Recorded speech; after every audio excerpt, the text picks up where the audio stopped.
बेटी बचाओ बेटी पढाओ इथे महिला मरते आणि एक बाळ हे अनाथ होते.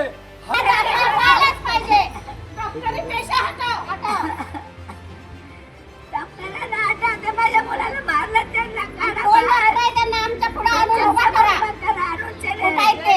मला न्याय भेटलाच पाहिजे. न्याय ही भेटलाच पाहिजे. ज्या मुलाला माझ्या त्याने केलं त्यांना आणून ते उभा करा. त्याशिवाय आम्ही पैसे घेणार नाही. नवी मुंबईत प्रसूतीनंतर महिलेचा मृत्यू झालेला आहे. कुटुंबाकडून दोषींवर कारवाईची मागणी करण्यात येते.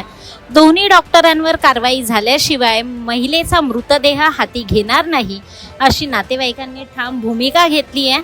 महानगरपालिकेच्या रुग्णालयाबाहेर शवगृहाबाहेर शिवसेना शिंदे गटाचे पदाधिकारी दाखल झालेले आहेत.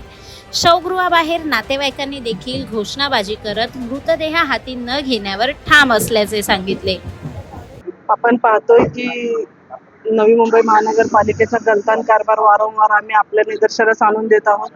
कालच झालेली दुर्दैवी घटना अगदी 32 वर्ष असलेल्या संगीताताई घारात यांचा डिलिव्हरी दरम्यान मृत्यू झालेला आहे.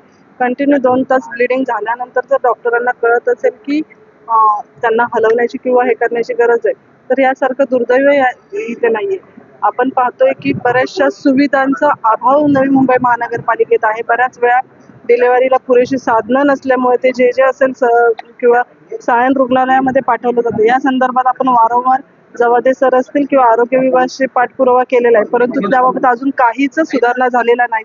याबाबत परवा दिवशीच आपल्या सर्वांचे लाडके उपमुख्यमंत्री माननीय एकनाथजी शिंदे साहेब येतात. त्यांच्याकडे सुद्धा ही गोष्ट नजरेस आणून आपल्याला जेवढ्या सुधारणा किंवा जेवढ्या आरोग्य यंत्रणा सुधारणा करता येईल त्या संदर्भात आपण मागणी करणार आहोत.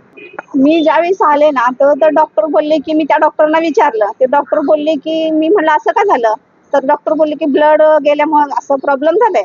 मग मी विचारलं तुम्ही ब्लड ज्यावेळेस गेलं तेव्हा तुम्ही कुठे होता तर आम्ही सगळेजण तिचं ट्रीटमेंट करतच होतो. आम्ही सगळ्या दवा गोळ्या त्याला देतच होतो. तरी पण ते बोलले की असं कसं झाल्यामुळं तुम्ही लक्ष का नाही दिलं. तुम्ही लक्ष नाही दिल्यामुळं असं झालंय. तर नाही म्हणले तर आम्ही मॅडम लक्ष वगैरे सगळं दिले. मग ती लोक अशी बोलतात की तिची मम्मी अशी बोलली की ताई मला लक्ष दिलंच नाहीये आणि जर जास्त ब्लड गेल्यामुळे तिला तसं झालंय.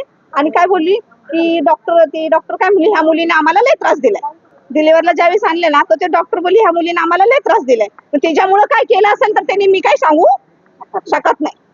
मग तुम्ही आम्हाला न्याय मिळाल्याशिवाय आम्ही प्रयत्न हातात घेत नाही. आम्हाला न्याय पाहिजे.